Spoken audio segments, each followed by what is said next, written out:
Bienvenue sur TV Land. Un jeune rugbyman est décédé très récemment dans notre département.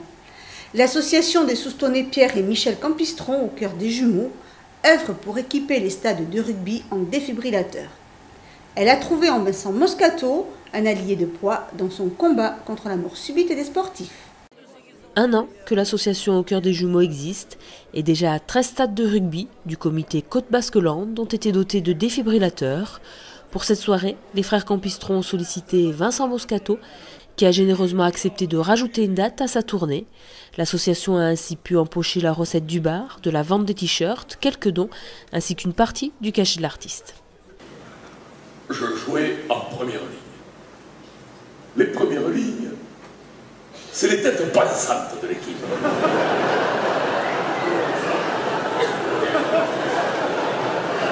Ça continue, je me casse.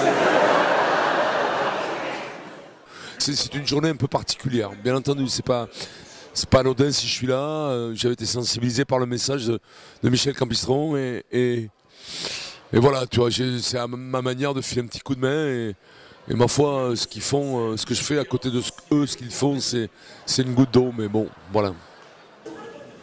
Monsieur Campistron, merci. Ne vous isolez pas tout seul. Merci beaucoup. Tiens, on les applaudit. Merci beaucoup. Merci.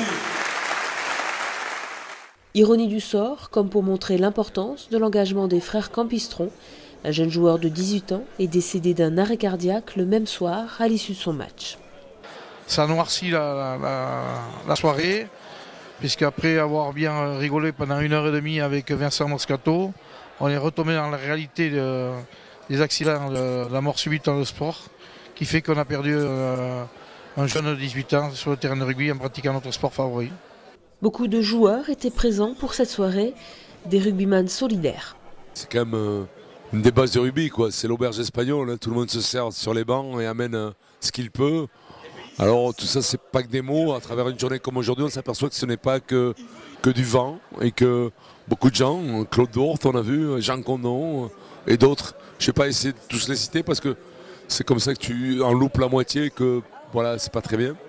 Mais beaucoup d'anciens rugbyman étaient là avec leur épouse, des mecs avec qui j'ai joué, qui commencent à avoir les tempes grisonnantes.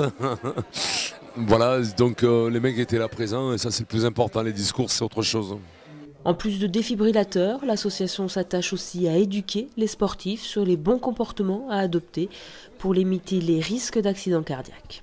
Il y a des actions à mener en amont dans le milieu sportif, c'est-à-dire par exemple pas donner une licence, les médecins ne fassent pas une licence de bienfaisance.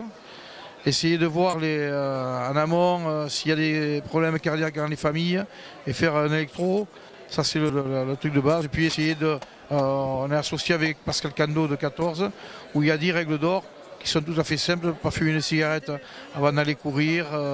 Il y a un tas d'exemples tout à fait faciles et ça éviterait peut-être quelques accidents en moins. Voilà. Le but c'est essayer d'éviter les accidents dans le milieu sportif. Les prochains terrains équipés d'un défibrillateur seront Tyrosse et Cabreton, peut-être Pouillon en fonction de la somme récoltée. Je vous souhaite à tous de passer de bonnes fêtes de Noël et vous donne rendez-vous vendredi prochain pour une surprise.